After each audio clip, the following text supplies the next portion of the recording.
ಇದು ನಾನು ಆಗಸ್ಟ್ ತಿಂಗಳಲ್ಲಿ ಮಾಡಿದ, ನನ್ನ ಸರ್ಕಾರ ಹೋಗಿರೋದು ಅಕ್ಟೋಬರಲ್ಲಿ. ಇದು ತರಾತುರಿಲಿ ರಾಜೀನಾಮೆ ಕೂಡ ದಿವ್ಸ ಮಾಡವ್ರೆ ಅಂತೇನು ಹೇಳ್ಕೊಂಡವೆ. ಅದ್ಯಾರೋ ಸತ್ತಾರ ಹೆಸರಿನಲ್ಲಿ ಡಿನೋಟಿಫಿಕೇಷನ್ ಅಂತ ಇವತ್ತುದೇನು ಹೇಳೋರಲ್ಲ, ಅದು ಅವ್ರ ಕೆಲಸ. ಬೆನಗಾನಹಳ್ಳಿ ಕೇಸಲ್ಲಿ ಇದೇ ಯಡಿಯೂರಪ್ಪನವ್ರ ಹತ್ರ ಇದೇ ನಿಮ್ಮ ಡಿ ಕೆ ಶಿವಕುಮಾರು ಶ್ರೀನಿವಾಸ್ ಅಂತ ಸತ್ತೋಗಿದ್ದಾರಲ್ಲ, ಅವ್ರ ಜಮೀನನ್ನ ಹೆಬ್ಬೆಟ್ಟು ಯಾರ ಕೈಲಿ ಒತ್ತಿಸ್ಕೊಂಡ್ರು. ಬೆನಗಾನಹಳ್ಳಿ ಕೇಸ್ ಇತ್ತಲ್ಲ ಕೋರ್ಟ್ಗಳಲ್ಲಿ, ಅದನ್ನು ರಾಜಿ ಮಾಡ್ಕೊಳ್ಳೋದಕ್ಕೆ ಯಾರ್ಯಾರಿಗೆ ಎಷ್ಟೆಷ್ಟು ದುಡ್ಡು ಕೊಟ್ಟರು. ಆ ರಾಜಿ ಮಾಡೋಕ್ಕೆ ನನ್ನ ಹತ್ರಲ್ಲೇ ಹಿಂದೆ ಇದ್ದಲ್ಲ ಒಂದು 4-5 ಜನ ಮಂತ್ರಿಗಳ ಕೆಲಸ ಮಾಡ್ತಾರೆ ನನ್ನ ಜೊತೆಲಿ.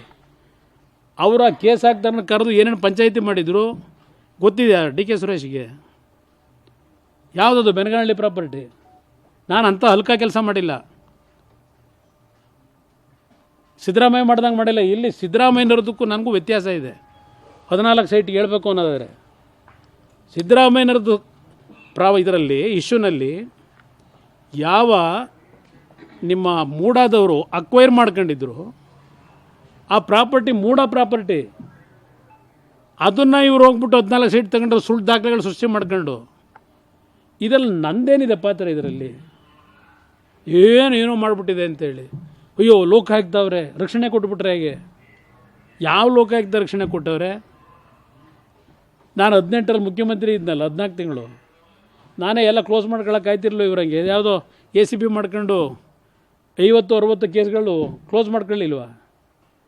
ಮಿಸ್ಟರ್ ಕೃಷ್ಣ ಬೈರೇಗೌಡ, ಒಂದು ಮಾತು ಹೇಳ್ತೀನಿ, ಯಾರನ್ನೋ ಮೆಚ್ಚಿಸ್ಕೊಳ್ಳಿಕ್ಕೆ ಇವೆಲ್ಲ ಇಟ್ಕೊಂಡು ನನ್ನೇನು ಅಲ್ಲಾಡ್ಸೋಕ್ಕಾಗಲ್ಲ.